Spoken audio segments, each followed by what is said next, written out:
नमस्कार, आप देख रहे हैं कुरुक्षेत्र। मैं हूं आपके साथ आलोक।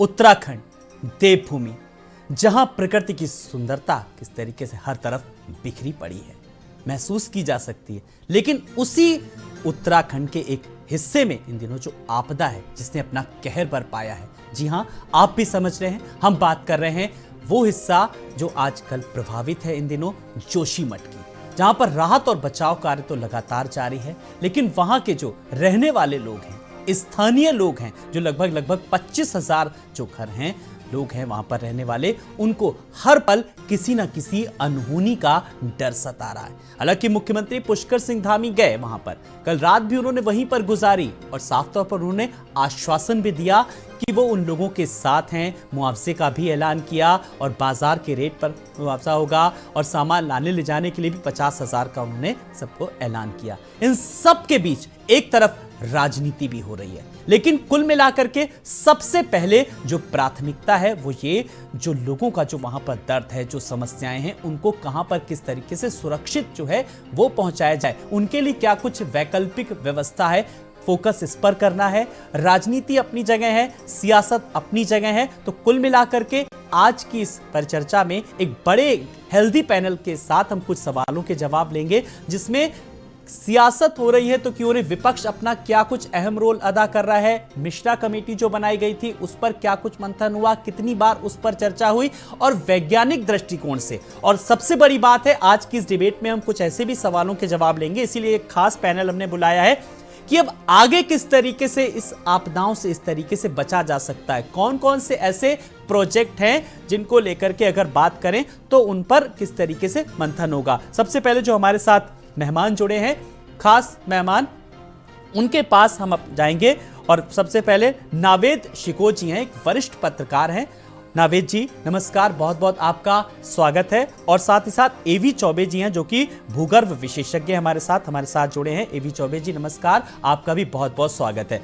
मैं सियासत की बात करूंगा, सब कुछ करूंगा कि राजनीति क्या कुछ हो रहा है, सरकार की तरफ से क्या कुछ उपाय किए जा रहे हैं, विपक्ष किस तरीके से निशाना, लेकिन मैंने एक बार फिर कहा आज कि मुद्दा थोड़ा सा संवेदनशील है, आम जन से जुड़ा हुआ है, लोगों की भावनाओं से जुड़ा हुआ है, उनकी वेदना से, उनकी संवेदना से।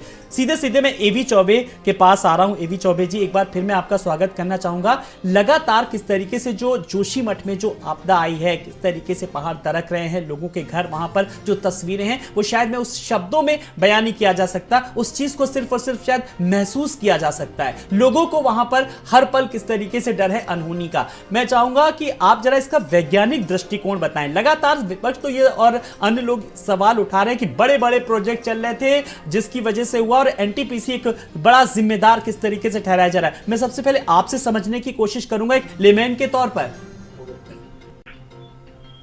बहुत बहुत धन्यवाद। मैं आपको बताना चाहूंगा कि ये आपदा जो आई है जोशीमठ में, ये एक दिन में नहीं आ गई। इसके पीछे अगर हम मुड़कर देखें तो 1999 में चमोली का भूकंप आया, उससे हमने कुछ नहीं सीखा। इसके बाद केदारनाथ की आपदा आई, जिसमें हजारों लोग काल कवलित हुए, और हमने उससे भी कुछ भी सीखने का प्रयास नहीं किया। जबकि इन घटनाओं को दशकों बीत रहे हैं, और मुझे लगता है कि जो बड़े बड़े प्रोजेक्ट बन रहे हैं जिनकी अभी आप बात कर रहे थे, हाँ, क्योंकि पहाड़ों की जो जमीन है वो उतनी हार्ड नहीं होते हैं, वहाँ के पहाड़ उतने हार्ड नहीं होते जितने प्लेन के होते हैं। जैसे कबरई, महोबा या चरखारी में है, वो हार्ड रॉक हैं, जबकि पहाड़ों की जो चट्टानें होती हैं वो बालू, मिट्टी और पत्थर मिश्रित होती हैं। इसीलिए अक्सर वहाँ पे जब पानी बरसता है और पानी बरसने के बाद जब धूप निकलती है तो जगह जगह भूस्खलन होता है।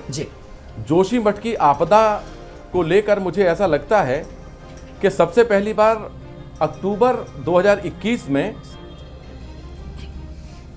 ये दरारें देखी गईं, और इस घटना को भी अगर हम देखें तो लगभग 1.25 साल बीत गया, लेकिन हमने इससे भी कोई सबक नहीं सीखा। अब जब ये बड़े पैमाने पर छावनी बाजार की लोकेशन पर सबसे पहली बार 14 फैमिलीज ने, 14 परिवारों ने ये भू धसाव देखा। सेना की 25 बिल्डिंग धसने की कगार पे आ गई। तो इसके लिए जो बड़े बड़े हाइड्रो प्रोजेक्ट वहां बन रहे हैं, जो बहुत चौड़े रोड बन रहे हैं और ब्लास्टिंग की जा रही है जी, ये मुझे लगता है इसके पीछे सबसे बड़ा कारण है। क्योंकि पहले कंडी रोड हुआ करते थे। एवी चौबे जी, एक बहुत अहम सवाल कि जैसे कि आपने बहुत सारी चीजें बताई, आपने बहुत सारे फैक्टर्स बताए, लेकिन एक सवाल यह है कि जो जिसे हम जीएसआई कहते हैं, जियोलॉजिकल सर्वे ऑफ इंडिया, तो देखा जाए तो क्या उसके जो मानक हैं उसकी अनदेखी की गई? साफ तौर पर इससे तो यह प्रतीत हो रहा है। बिल्कुल बिल्कुल सही कह रहे हैं आप, बिल्कुल अनदेखी की गई और ये हर जगह की जा रही है। और अभी भी हम इससे कहीं हटे नहीं हैं, क्योंकि जितने पहाड़ों में जो लोड बर्दाश्त करने की, जो भार बर्दाश्त करने की जितनी क्षमता है, उसका कोई मापन नहीं किया जाता। और आप अगर देखें तो जोशीमठ में भी बहुत बड़े बड़े 6-6, 7-7 मंजिल के होटल बने हुए हैं जी। और इससे कई जगह पे नदियों में भी के बहाव में दिक्कत आती है। इसके अलावा जो बड़े बड़े टनल बनाए जा रहे हैं, सुरंगें बनाई जा रही हैं, और उनसे हम जो मिट्टी निकालते हैं जी, तो वो मिट्टी निकालने के बाद एक खाली स्थान वहां हो जाता है जी। तो जब लोड पड़ता है लेकिन बड़ी बात यह है ना, इस सब के पीछे जो आपने फैक्टर्स बताए एबी चौबे जी, उनके पीछे तर्क यह दिया जा रहा है कि इससे लोगों को रोजगार मिलेगा, और सबसे बड़ी बात है कि लोगों के विकास के लिए ये काम किए जा रहे हैं। लेकिन बात फिर घूम फिर के आ रही है कि यहां पर मानकों का उल्लंघन किया गया, मानकों की अनदेखी की गई। मैं आपसे कुछ और भी चीजों को समझूंगा। एबी चौबे जी, हमारे साथ वीरेंद्र सिंह बिष्ट जी भी जुड़ गए, प्रदेश प्रवक्ता है बीजेपी के। वीरेंद्र सिंह बिष्ट जी नमस्कार, बहुत बहुत आपका स्वागत करना चाहूंगा। और साथ ही साथ मथुरा दत्त जोशी जी भी हैं, जो कि प्रदेश उपाध्यक्ष कांग्रेस है। मथुरा दत्त जोशी जी नमस्कार, आपका भी बहुत बहुत स्वागत है। वीरेंद्र सिंह जी, मैं आपके पास आ रहा हूं। सवाल यह कि अब जिस तरीके से जो आपदा आई है, पहाड़ दरक रहे हैं, मुआवजे का ऐलान किया जा रहा है, मुख्यमंत्री पुष्कर सिंह धामी खुद वहां पर रात गुजार हैं जाकर के, किस तरीके से अब आप लोग वहां पर राहत और बचाव कार्य कर रहे हैं और लोगों को राहत पहुंचा रहे हैं? सबसे पहले जानना चाहेंगे वहां पर, बाकी तो खबरें तो हम दिखा ही रहे, मैं जरा आपसे जानना चाहूंगा। देखिए आलोक जी, जो सबसे पहले वहां पर आवश्यकता है कि लोगों को वहां से निकाला जाए और सुरक्षित घरों में पहुंचाया जाए। ऐसे जो सरकार ने, जिला प्रशासन ने जो मकान चिन्हित किए थे प्राथमिक दृष्टि से, जो बिल्कुल जर्जर अवस्था में जिनकी उम्मीद थी और जो कभी भी गिर सकते थे, धस सकते थे, ऐसे मकानों से जो परिवार थे उनको सरकार ने शिफ्ट कर दिया है। 100% उनको शिफ्ट कर दिया है और उनको प्रॉपर जो सुरक्षित मकान है वहां पर उनको भेज दिया है। नंबर एक बात। नंबर दूसरी बात थी कि उनको उचित मुआवजा मिले, तो सरकार ने कहा कि भाई 50,000 रुपए तो आपका जो ट्रांसपोर्ट चार्जेज है, जो मकान शिफ्ट करने में आपको पैसा लगेगा, तो कुल सरकार ने 1.5 लाख रुपए उनको एक दिया है, एक मुफ्त दिया है कि 1.5 लाख रुपए आपको ये दिया जा रहा है। और 4,000 रुपए महीने के हिसाब से आपको फिलहाल जो किराए, आपको जो बाहर किराए पे मकान लेना है उसमें दिया जाएगा। अभी तो उनको सरकारी मकानों में या सुरक्षित मकानों में शिफ्ट किया गया है।